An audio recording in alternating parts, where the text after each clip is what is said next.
Mu Rwanda hashyizweho gahunda zinyuranye zo gufasha abafite ubumuga kugira ngo badasigara inyuma mu iterambere ry'igihugu kandi bakabona serivisi nk'abandi baturage.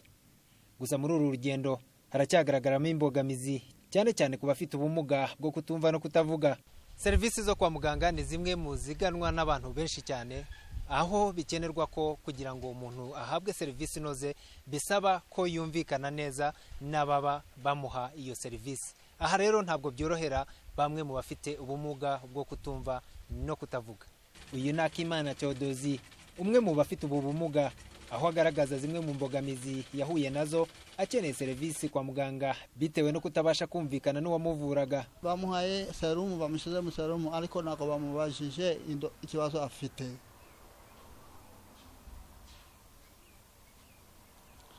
Nyuma yaho ahita arwara igifu kimumereye nabi.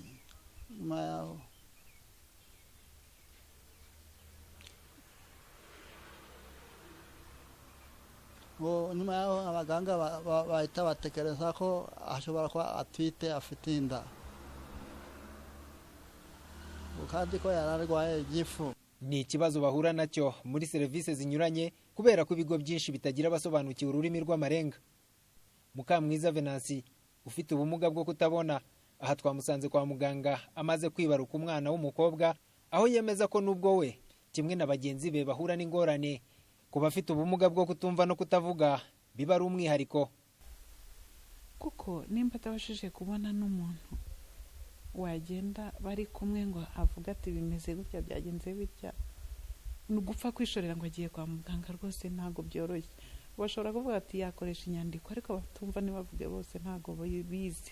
Ni ikibazo abatanga serivisi kwa muganga nabo bashimangira ko kibaremerera nubwo hari hake, nko ku kigo nderabuzima cya Kinyinya usanga abakozi bake basobanukiwe n'uru rurimi rw'amarenga, ubumenyi babonye muri gahunda yihariye. Iyo atabashe kumvikana nawe ku rurimi avuga, rimwe na rimwe yumva ko yaho serivisi mbi kandi atari ko biri. Ibyo rero bikatuma nawe agiramo ikibazo, ariko tugerageza uko dushoboye tugahuza ku bantu benshi batandukanye, waba azi gake akagakoresha n'undi gutyo tukabihuriza hamwe, ariko ni ikintu twavuze ku buryo dutekereza ko bazagishyiramo imbaraga kugira ngo abantu bose bagire ubumenyi kuri ziriya ndimi z'amarenga. Kuba twarabonye amahugurwa yabyo bidufasha kuba tubaha serivisi inoze kandi tukabasha kumvikana nabo bakabona ko bafite ubwisanzure kuba bajya ahantu nko kwa muganga kuri serivisi izo arizo zose, bakabona ko babasha kubona serivisi nk'abandi bantu badafite ubumuga nk'ubwabo.